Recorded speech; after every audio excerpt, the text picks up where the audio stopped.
बिस्मिल्लाहिर्रहमानिर्रहीम, अस्सलाम वालेकुम। मैं सदुल्ला खान हूँ। आज सारी तवज्जो और सारी नज़रें जो हैं इस्लामाबाद हाई कोर्ट पर लगी हुई थी, क्योंकि वहाँ पर राना शमीम साहब का जो एफिडेविट है उसके मामले पर समाअत हो रही थी, तो सारा ध्यान सारी तवज्जो उस पर थी। लेकिन दूसरी तरफ लाहौर में बहुत इंपॉर्टेंट डेवलपमेंट्स हो रही थी, बड़े अहम केसेस की समाअत थी और बड़ी अहम दरख्वास्तें आईं, बड़ी अहम दरख्वास्तें निपटाई गईं। जमशेद चीमा साहब की दरख्वास्त मुस्तरद हुई। एक बहुत अहम गिरफ्तारी हुई है, शहबाज शरीफ साहब के एक बहुत करीबी साथी की गिरफ्तारी हुई है और ये बड़े अरसे से मफरूर था और ये पकड़ा गया मनी लॉन्ड्रिंग के केस में। और ये क्यों अहम है और ये कौन शख्स है ये मैं आपको बताऊंगा। क्यों जमशेद चीमा के कागजात मुस्तरद हुए, राना सनाउल्लाह साहब आज नहीं आए तो क्या उनको फिर एक महीने की तारीख मिल गई, क्या हुआ ये मैं आपको बताता हूँ। और फिर शहबाज शरीफ साहब का केस है, उसमें शहबाज शरीफ के शरीक मुलजिम ने आके बरियत की दरख्वास्त दायर कर दी। उन्होंने कहा जी अब नहीं, अब मेरा केस आपके अंडर आता है, नैब का नया ऑर्डिनेंस आ गया। इससे शहबाज शरीफ को क्या फ़ायदा हो रहा है। और आज शहबाज शरीफ के केस में कोई कार्रवाई नहीं हुई और बुजुर्ग बेचारे जो गवाहान पिछले 10 महीने से आते हैं, आज भी आके रिटायर हो चुके हैं, ऐसे 70-70 75 साल उम्र है, वो आके बेचारे वो किस गुनाह की सज़ा भुगत रहे हैं कि वो आके खड़े हो जाते हैं सुबह सुबह। अब तो सर्दी भी आ रही है और वो आके खड़े हो जाते हैं कोर्ट में, 2 घंटे खड़े रहते हैं, फिर पता चलता है कि जी आज तो शहबाज शरीफ साहब जो है वो तशरीफ़ ही नहीं ला रहे या कि कार्रवाई नहीं हो रही और जो बयान कलमबंद नहीं हो रहा, वापस चले जाते हैं, फिर अगली दफ़ा आते हैं। तो आज भी कुछ ऐसा हुआ। तो ये तमाम चीज़ें, और फिर एक और बड़ी इंपॉर्टेंट चीज़ हुई है कि नवाज शरीफ की वो अपर माल की जो जायदादें थीं जो 19 नवंबर को नीलाम होनी थी, उसकी नीलामी के खिलाफ स्टे ऑर्डर मिल गया है। और वो जो अजीज़ अब्बास हैं जो कि नवाज शरीफ के भतीजे हैं, यूसुफ अब्बास के भाई हैं गलबन, ये साहब जो हैं इन्होंने आकर दरख्वास्त की, किस बुनियाद पर दरख्वास्त की और क्या कहा कि इसको फ़रोख्त ना किया जाए, वो फ़रोख्त कर दी गई, उसकी फ़रोख्त जो है वो रोक दी गई है। तो इस पर जो है यानी नीलामी रोक दी गई है। तो इन तमाम चीज़ों पर हम ज़रा मुख्तसरन बात करते हैं तो आपको पता चलेगा कि लाहौर में आज कितना कुछ अहम हुआ है। सबसे पहले तो आ जाए जनाब, ये गिरफ्तारी जो हुई है ये शहबाज शरीफ का करीब तरीन साथी रहा है। ये शहबाज शरीफ साहब का जो है वो जब वो वज़ीर आला थे तो डायरेक्टर बराए स्ट्रेटजी एंड पॉलिसी के ओहदों पर तैनात था। एक और साहब होते थे निसार अहमद गिल जो कि वज़ीर आला के डायरेक्टर बराए सियासी उमूर थे, और ये साहब जो है मलिक अली अहमद ये वज़ीर आला के डायरेक्टर बराए स्ट्रेटजी एंड पॉलिसी के ओहदों पर तैनात थे और ये शहबाज शरीफ के बड़े करीबी थे। और सिर्फ शहबाज शरीफ के करीबी नहीं थे बल्कि ये असल में सलमान शहबाज के दोस्त थे और सलमान शहबाज के करीबी थे और उनके साथ मिलकर सारी इन्होंने एक गुड नेचर कंपनी GNC बनाई हुई थी और एक कंपनी जो है वो यूनिटास बनाई हुई थी। इन दोनों के बारे में कहा जाता है कि ये शहबाज शरीफ के प्राइम फ्रंटमैन थे, ये सबसे अहम तरीन फ्रंटमैन थे और फ्रंट कंपनियां उन्होंने बनाई हुई थी और सलमान शहबाज के बड़े करीबी दोस्त थे और उनके साथ ट्रैवल भी करते थे। तो ये दोनों जो हैं वो गुड नेचर कंपनी के मालिक थे और इनका जो है बड़ा क्या कहते हैं कि अहम किरदार रहा है मुबैना तौर पर मनी लॉन्ड्रिंग में। तो ये साहब आज गिरफ्तार हो गए हैं। ये बड़े अरसे से मफरूर थे, जैसे इस्लामाबाद आए हैं आज इनको धर लिया गया है और कल इनको नैब की अदालत में पेश किया जाएगा। तो ये गिरफ्तारी जो है ये बड़ी इंपॉर्टेंट है। अब देखें इसके बाद क्या होता है। ये भी अब इसमें इनके खिलाफ भी चार्ज फ्रेम होता है और फिर क्या नए सिरे से गवाहान होंगे, मुझे नहीं पता क्या होगा, लेकिन बहरहाल गिरफ्तारी अहम है। आगे चलिए ज़रा राना सनाउल्लाह साहब का जो मामला है। राना सनाउल्लाह साहब आज नहीं आए, बाकी जो उनके शरीक मुल्ज़िमान हैं वो आज 9 बजे आकर उन्हें हाजिरी लगवा दी, लेकिन राना सनाउल्लाह साहब का कोई अता पता नहीं था, ना उनका ना उनके वकील का। तो उनके वकील को 10:15 साढ़े 10 बजे के करीब आए और आके उन्होंने कहा राना सनाउल्लाह साहब आज पेश नहीं हो सकते। राना सनाउल्लाह साहब जो हैं वो असम्बली का इजलास चल रहा है तो वहाँ पर बिजी हैं, इसलिए तारीख दे दी जाए। तो अदालत ने उनको 11 दिसंबर की तारीख दे दी। मुझे अब एक बात समझ नहीं आती कि राना सनाउल्लाह साहब का पैटर्न अगर आप देखें तो तकरीबन 1 महीने की उनको हर दफ़ा डेट मिल जाती है। यानी अगर आज एक बंदा शरीक मुल्जिम नहीं आया तो महीने की तारीख, अगर प्रोसिक्यूटर आज नहीं आया, प्रोसिक्यूशन का वकील नहीं आया तो महीने की तारीख, अगर आज उनके एक शरीक मुल्जिम इस वजह से नहीं आया कि उसको ट्रांसपोर्ट नहीं मिली तो 1 महीने की तारीख, अगर उनका शरीक मुल्जिम इस वजह से नहीं आया कि वो बीमार था तो उसको बुखार था तो 1 महीने की तारीख। तो ये पिछले 6 महीने से अगर आप पैटर्न देखें तो 1 महीने की तारीख इनको मुसलसल मिलती आ रही है। इससे पहले भी वैसे ही हो रहा था, लेकिन उसके बाद तो दरमियान में तो इनके जज चले गए थे ना, ट्रांसफ़र हो गए थे, नए जज नहीं अपॉइंट हो रहे थे। उससे पहले भी ये इनको जो है वो महीने से कम की तारीख नहीं मिलती। तो मुझे समझ नहीं आती कि अगर आज राना सनाउल्लाह नहीं आ सके तो वो जुमे को आ जाएंगे, हफ्ते को आ जाएंगे, 2-3 दिन के बाद आ जाएंगे। तो आज वो नहीं आ सके तो महीने की तारीख क्यों मिलती है उनको। बहरहाल 11 दिसंबर की आज फिर राना सनाउल्लाह को तारीख मिल गई है, जो कि मतलब महीने से मुराद है कि 28 दिन, 25 दिन, महीना कम हो बेश 29 दिन, 30 दिन, इस तरह से इनको तारीखें मिलती हैं। इसी तरह की कहानी को जो है वो एहतसाब अदालत में भी हुई है, जहाँ पर शहबाज शरीफ साहब ने और हमज़ा ने आना था। हमज़ा तो आए लेकिन शहबाज शरीफ नहीं आए। अच्छा, शहबाज शरीफ 2 केसों में आज उन्होंने अपीयर होना था, एक आशियाना में और दूसरा रमज़ान शुगर मिल में। आशियाना में उनके जो है वो एक शरीक मुलजिम है बिलाल किदवाई, उन्होंने बरियत की दरख्वास्त दायर कर दी है।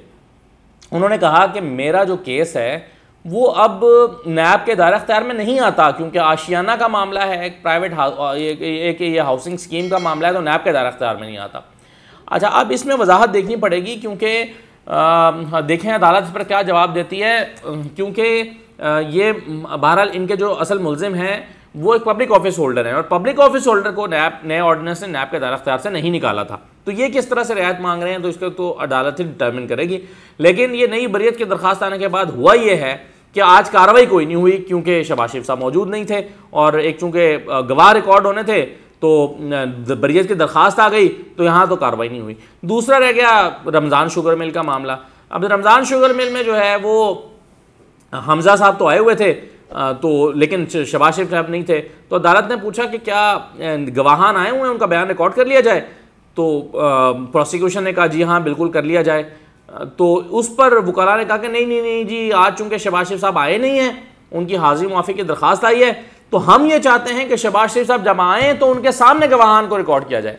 तो प्रोसिक्यूशन ने कहा कि ये बेचारे बुज़ुर्ग लोग हैं, ये जो है इनको रिटायर हुए भी कई साल हो गए हैं, और ये इस रिटायरमेंट के बाद बुजुर्गी के आलम में ये 10-10 महीने से हर पेशी पर आ जाते हैं अपना बयान कलमबंद करवाने के लिए, लेकिन इनका बयान ही कलमबंद नहीं हो रहा। तो अदालत ने पूछा भी कि खैर क्या आप इनका आने जाने का खर्च उठाते हैं, क्या आप इनको पेमेंट करते हैं, पैसे देते हैं, तो वकला ने खैर एक दूसरे की तरफ देखा, शायद उन्हें यह मालूम ना होगा, लेकिन बहरहाल ये एक सवाल उठा। तो अब आज भी चूँकि शहबाज शरीफ साहब तो आए नहीं, वकला ने कहा कि चूँकि शहबाज शरीफ नहीं आए तो उनके सामने गवाह रिकॉर्ड होने चाहिए, हालांकि हमजा मौजूद थे, उनके सामने हो सकते थे, लेकिन गवाह नहीं रिकॉर्ड हुए, और फिर एक मरतबा 26 नवंबर की तारीख पड़ गई।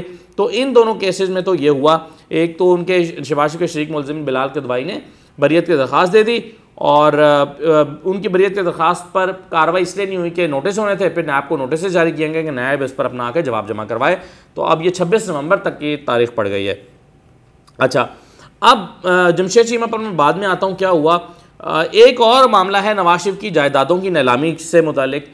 वो 19 नवंबर को उनकी नीलामी होनी थी, तो उसमें अजीज़ अब्बास साहब जो हैं वो रेवेन्यू बोर्ड के पास गए, और उनकी भी एक अदालत होती है, वहाँ पर जाकर उन्होंने कहा कि जी मैं भी इस प्रॉपर्टी में हिस्सेदार हूँ, पहले मेरा हिस्सा अदा करवाएं, फिर आप इस प्रॉपर्टी को बेचते रहें।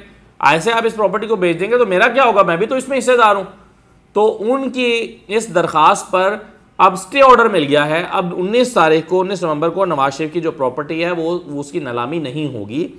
पहले इसमें यह तय किया जाएगा कि जो अजीज़ अब्बास हैं, इनकी जो कि नवाज शरीफ के भतीजे हैं, उनका क्या हिस्सा बनता है, तो उनका हिस्सा दिलवाया जाए या कैसे इसको आगे लेकर चला जाएगा। बहरहाल अजीज़ अब्बास जो हैं वो अपने हिस्से का क्लेम करने के लिए आ गए कि भाई मेरा हिस्सा अदा करें, फिर आपने नवाज शरीफ की प्रॉपर्टियाँ बेचनी है तो बेचते रहें। तो उस पर फिर स्टे ऑर्डर हो गया। अब ये दरख्वास्त इस तरह से ये इस पर इसकी नीलामी नहीं होगी। आखिर में आ जाइए, अगर मैं कुछ और मिस नहीं कर रहा, तो शहबाज शरीफ हो गया, मनी लॉन्ड्रिंग की गिरफ्तारी हो गई, और राना सनाउल्लाह भी हो गया, और बिलाल किदवाई भी हो गए। तो बड़ा अहम तरीन आज जमशेद चीमा का मामला था। अब जमशेद चीमा की जो दरख्वास्त है वो आपको पता है रिटर्निंग ऑफिसर से होते हुए एपलेट ट्रिब्यूनल के पास गई, फिर 3 मरतबा उनकी डबल बेंच में लगी, दो बेंचों ने उनकी दरख्वास्त सुनने से इनकार कर दिया, और आज जो है बड़ी तवील कार्रवाई हुई है। अब आज के जो मैंने नोट्स लिए हुए हैं, अगर मैं आपके साथ ये शेयर करूं तो इस पर 20 मिनट की अलग एक वीडियो हो सकती है, क्योंकि बहुत डिटेल्ड इस पर डिस्कशन हुई, बहुत तफसील से आर्गूमेंट आए दोनों जानिब से, कानून के हवाले, साबिका के जो थी जजमेंट्स थी उनके हवाले आए, और बहुत तफसील से ये मामला सुना गया। जो जज साहब थे आज 2 रुकनी बेंच को हेड कर रहे थे, जस्टिस जवाद हसन साहब, उन्होंने बहुत अमीक तरीके से, बहुत बारीकबीनी के साथ, बहुत इन्वॉल्व होकर, बहुत सारे सवाल करके शुरू में उन्होंने कह दिया कि मैंने कल आज अखबार में पढ़ा है कि कल आपने कहा है कि जी यहाँ पर ताख़ीर हो रही है। बिल्कुल ताख़ीर नहीं होगी, मैं आज ही सुन के आज ही इसको फैसला सुना दूंगा। तो ये जहन बना के जज साहब बैठे थे कि आज मैं इसको सुन लूँगा, और फिर उन्होंने कहा कि मैं किसी केस को सुनने से रिफ्यूज़ नहीं करता। तो जस्टिस जवाद हसन साहब के साथ जस्टिस मुजम्मिल अख्तर शब्बीर थे, तो दोनों जजेस ने इसको 2 घंटे तक सुना, जिसमें से ज़्यादा वक्त ज़ाहिर है कोई सवा घंटा जो है वो काजी मुबीन साहब ने लिया, जो जमशेद चीमा के वकील थे। उन्होंने अपना केस जो है वो 3 पॉइंट्स पर इस्टेब्लिश किया। एक, उन्होंने कहा कि ये जो हमारा तजवीज़ कुनिंदा है ये इसी हलके का रहने वाला है, इसका एड्रेस इस हल्के, इसके शनाख्ती कार्ड के ऊपर जो एड्रेस है वो इसी हल्के का है, इसकी वालदा और इसका भाई जो इसी के घर में रहते हैं और इसी हल्के में रहते हैं, उनका वोट इसी हल्के में रजिस्टर्ड है, तो ये अकेला इस घर का मेंबर है जिसका वोट किसी और हल्के में आ रहा है। तो ऐसे में ये गलती इलेक्शन कमीशन की है, और अगर ये गलती दुरुस्त हो जाए, इलेक्शन कमीशन अपनी गलती दुरुस्त कर ले, तो हम ऑटोमेटिकली ठीक हो जाएंगे और हमारा जो तजवीज़ कुनिंदा है वो इस हल्के का हो जाएगा, क्योंकि वो रहता भी यहाँ है। उसके बाकी घर वालों के जो उन्होंने कहा कि इसका शनाख्ती कार्ड और इसके बाकी घर वालों के शनाख्ती कार्ड का एड्रेस सेम है, और बाकी लोगों का जो है वो वोट यहाँ का रजिस्टर है, तो इसका वोट यहाँ का रजिस्टर क्यों नहीं है? तो ये इलेक्शन कमीशन की गलती है, ये डीलिमिटेशन की गलती है। इसको अगर आप इसको ठीक कर लें तो हम ऑटोमेटिकली ठीक हो जाएंगे, तो हमारे एंड से ये गलती नहीं है। एक पॉइंट उनका ये था। दूसरा पॉइंट उनका ये था, मैं मुख्तसरन आपको बता रहा हूँ, अगर मैं जैसे कि आम तौर पर मैं समातों को एक्सप्लेन करता हूँ, अगर मैं वो करने लगूँ तो 20 मिनट लग जाएंगे, लेकिन चूँकि